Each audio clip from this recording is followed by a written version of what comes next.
नमस्कार मित्रांनो, आर्य academy YouTube चॅनलवर सर्वांचं स्वागत आहे. मित्रांनो, आज व्हिडिओमध्ये आपण मुंबई उच्च न्यायालय भरती 2026 पद मित्रांनो शिपाई हमाल आणि लिपिक अतिसंभाव्य प्रश्नपत्रिका संच क्रमांक 1 यामध्ये आपण सादर करणार आहोत, जे की तुम्हाला पुढील येणाऱ्या परीक्षेसाठी अत्यंत महत्त्वाचे प्रश्न ठरणार आहेत.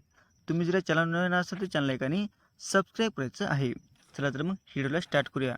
प्रश्न पहिला असा बघा, भारताचा पहिला सरन्यायाधीश कोण होता? भारताचा पहिला सरन्यायाधीश कोण होता? ऑप्शन क्रमांक 1 म्हणजे हिरालाल जे.के. कानिया हे भारताचा पहिला सरन्यायाधीश होता. हे आपले योग्य आन्सर होईल. प्रश्न क्रमांक दुसरा मित्रांनो, न्यायालयीन कामकाजाची अधिकृत भाषा कोणती आहे? न्यायालयीन कामकाजाची अधिकृत भाषा ही कोणती आहे? ऑप्शन क्रमांक 3 म्हणजे इंग्रजी आहे. काय मित्रांनो? इंग्रजी हे आपले योग्य आन्सर होईल. प्रश्न क्रमांक तिसरा मित्रांनो, 2025 मधील महाकुंभ मेळावा कुठे आयोजित करण्यात आला आहे? 2025 मध्ये महाकुंभ मेळावा कुठे आयोजित करण्यात आलेला आहे? ऑप्शन क्रमांक 3 म्हणजे प्रयागराज या ठिकाणी आयोजित करण्यात आलेला आहे. हे आपले योग्य आन्सर होईल. प्रश्न क्रमांक चौथा मित्रांनो, 2025 मध्ये भारताने कोणत्या देशात भूकंपग्रस्तांसाठी ऑपरेशन ब्रह्मा राबविले आहे? 2025 मध्ये भारताने कोणत्या देशामध्ये भूकंपग्रस्तांसाठी ऑपरेशन ब्रह्मा हे राबविलेले आहे? ऑप्शन क्रमांक 3 म्हणजे म्यानमार या ठिकाणी ऑपरेशन ब्रह्मा हे राबविलेले आहे. हे आपले योग्य आन्सर होईल. प्रश्न क्रमांक 5 मित्रांनो, राज्य सरकारचा कायदेशीर प्रमुख कोण आहे? राज्य सरकारचा कायदेशीर प्रमुख कोण आहे? ऑप्शन क्रमांक 1 म्हणजे महाधिवक्ता. काय मित्रांनो? महाधिवक्ता हे काय मित्रांनो? राज्य सरकारचा हा कायदेशीर प्रमुख आहे. हे आपले योग्य आन्सर होईल. प्रश्न क्रमांक 6 मित्रांनो, भारतातील सर्वात जुने उच्च न्यायालय कोणते आहे? भारतातील सर्वात जुने उच्च न्यायालय कोणते आहे ते आपल्याला सांगायचे आहे. ऑप्शन क्रमांक 2 म्हणजे कलकत्ता. कलकत्ता काय मित्रांनो? भारतातील सर्वात जुने उच्च न्यायालय आहे. हे आपले योग्य आन्सर होईल.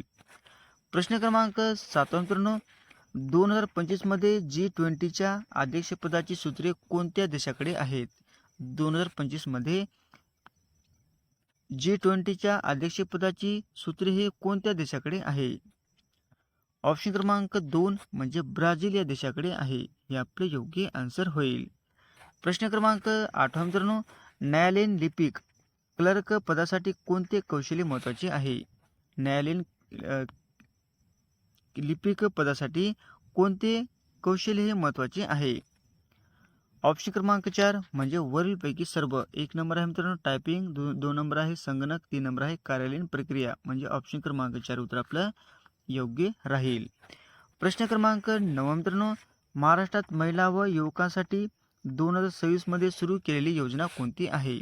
महाराष्ट्रामध्ये महिला व युवकांसाठी 2026 मध्ये सुरू केलेली योजनेचे आपलं नाव सांगायचे आहे.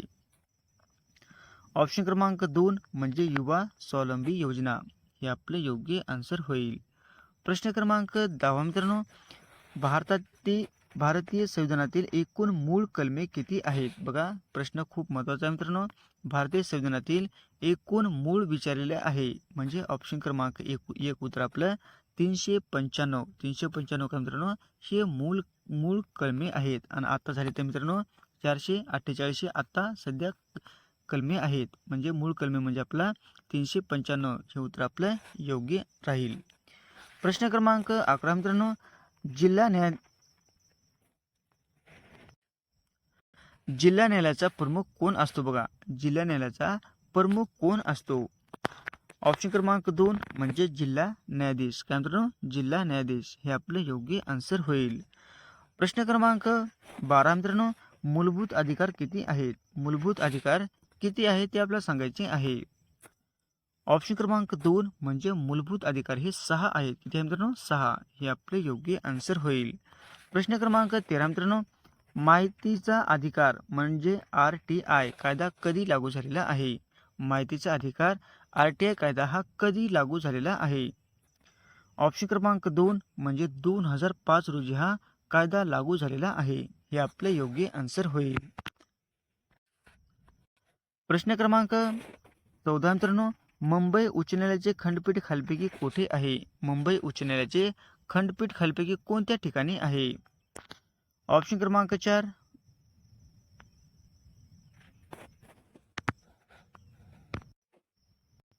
ऑप्शन क्रमांक 4 म्हणजे वरीलपैकी सर्व हे आपले योग्य आन्सर होईल. प्रश्न क्रमांक 15 मित्रांनो, भारताचा संविधान दिन कधी साजरा केला जातो? भारताचा संविधान दिन कधी साजरा केला जातो?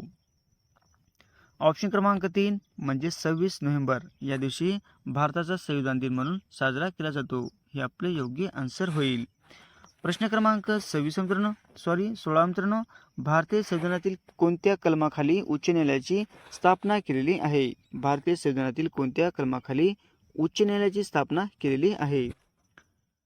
ऑप्शन क्रमांक 2 म्हणजे कलम 214 नुसार भारतातील उच्च न्यायालयाची स्थापना या कलमानुसार केलेली आहे. किती कलम आहे मित्रांनो?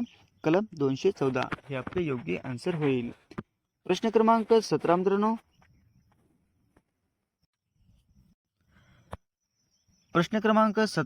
मुंबई उच्च न्यायालयाची स्थापना कधी झालेली आहे? मुंबई उच्च न्यायालयाची स्थापना ही कधी झालेली आहे? ऑप्शन क्रमांक 2 म्हणजे 1862 मध्ये मुंबई उच्च न्यायालयाची स्थापना झालेली आहे. हे आपले योग्य आन्सर होईल. प्रश्न क्रमांक 18 मित्रांनो, खालीलपैकी कोणता दिवस राष्ट्रीय कायदा दिन म्हणून साजरा केला जातो? खालीलपैकी कोणता दिवस हा राष्ट्रीय कायदा दिन म्हणून साजरा केला जातो? ऑप्शन क्रमांक 1 म्हणजे 26 नोव्हेंबर या दिवशी राष्ट्रीय कायदा दिन म्हणून साजरा केला जातो. हे आपले योग्य आन्सर होईल. प्रश्न क्रमांक 19 मित्रांनो, उच्च न्यायालयातील न्यायाधीशांच्या नेमणुका करण्याचा अधिकार कोणास आहे? उच्च न्यायालयातील न्यायाधीशांच्या नेमणुका करण्याचा अधिकार कोणास आहे? ऑप्शन क्रमांक 3 म्हणजे राष्ट्रपती यांना आहे. हे आपले योग्य आन्सर होईल. प्रश्न क्रमांक 20 मित्रांनो, मुख्यमंत्री महिला रोजगार योजना कोणत्या राज्यात सुरू करण्यात आलेली योजना आहे? मुख्यमंत्री महिला रोजगार योजना ही कोणत्या राज्यामध्ये सुरू करण्यात आलेली योजना आहे? ऑप्शन क्रमांक 2 म्हणजे राजस्थान या राज्यामध्ये सुरू करण्यात आलेली योजना आहे. हे आपले योग्य आन्सर होईल. प्रश्न क्रमांक 21 मित्रांनो, भारताचे सर्वोच्च न्यायालयाचे कार्यक्षेत्र काय आहे? भारताचे सर्वोच्च न्यायालयाचे कार्यक्षेत्र आपल्याला सांगायचे आहे. ऑप्शन क्रमांक 1 म्हणजे राष्ट्रीय आहे. काय मित्रांनो? कार्यक्षेत्र म्हणजे राष्ट्रीय आहे. हे आपले योग्य आन्सर होईल. प्रश्न क्रमांक 22 मित्रांनो, भारताचा प्रथम मुघल सम्राट कोण होता? भारताचा प्रथम मुघल सम्राट आपल्याला सांगायचा आहे. ऑप्शन क्रमांक 2 म्हणजे बाबर हा काय होता मित्रांनो? भारताचा प्रथम मुघल सम्राट होता. कोण होता? बाबर. हे आपले योग्य आन्सर होईल. प्रश्न क्रमांक 23 मित्रांनो, भारतीय चलन कोणत्या संस्थेकडून नियंत्रित केले जाते? भारतीय चलन हे कोणत्या संस्थेकडून नियंत्रित केले जाते? ऑप्शन क्रमांक 2 म्हणजे भारतीय रिझर्व्ह बँक. हे आपले योग्य आन्सर होईल. प्रश्न क्रमांक 24 मित्रांनो, 1857च्या स्वातंत्र्य संग्रामाला भारतीय इतिहासात काय म्हणतात?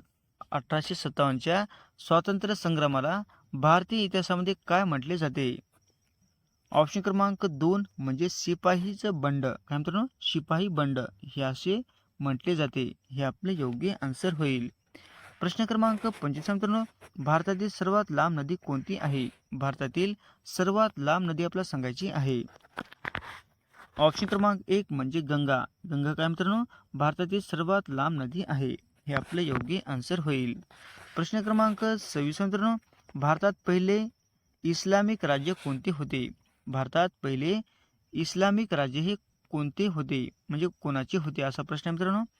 ऑप्शन क्रमांक 1 म्हणजे दिल्ली सल्तनत. काय मित्रांनो? दिल्ली सल्तनत हे काय मित्रांनो? भारतातील पहिले इस्लामिक राज्य यांचे होते. हे आपले योग्य आन्सर होईल. प्रश्न क्रमांक 27 मित्रांनो, पृथ्वीवर सर्वात जास्त पाऊस कोणत्या ठिकाणी पडतो? पृथ्वीवर सर्वात जास्त पाऊस कोणत्या ठिकाणी पडत असतो? ऑप्शन क्रमांक 1 म्हणजे मेघालय या ठिकाणी सर्वात जास्त पाऊस पडत असतो. हे आपले योग्य आन्सर होईल. प्रश्न क्रमांक 28 मित्रांनो, अशोकाचे धर्म प्रचारासाठी कोणते शिलालेख प्रसिद्ध आहेत? अशोकांचे धर्म प्रचारासाठी कोणते शिलालेख हे प्रसिद्ध आहेत? ऑप्शन क्रमांक 3 म्हणजे अशोक स्तंभ शिलालेख. हे आपले योग्य आन्सर होईल. प्रश्न क्रमांक 29 मित्रांनो, भारतात आर्थिक वर्षाची सुरुवात कधी होते? भारतामध्ये आर्थिक वर्षाची सुरुवात ही कधी होत असते? ऑप्शन क्रमांक 2 म्हणजे 1 एप्रिल या दिवशी भारतामध्ये आर्थिक वर्षाची सुरुवात ही होत असते. हे आपले योग्य आन्सर होईल. प्रश्न क्रमांक 30 मित्रांनो, भारताची संविधान सभा केव्हा सुरू झाली? भारताची संविधान सभा ही केव्हा सुरू झालेली आहे? ऑप्शन क्रमांक 2 म्हणजे 1946 पासून भारताची संविधान सभा ही सुरू झालेली आहे. हे आपले योग्य आन्सर होईल. असे होते मित्र आपले 30 प्रश्न अत्यंत महत्त्वाचे वारंवार परीक्षेला विचारले जाणारे. तुम्हाला जर व्हिडिओ आवडल्यास लाईक आणि चॅनलला सबस्क्राईब करायचं आहे. भेटत पुढच्या व्हिडिओमध्ये. धन्यवाद.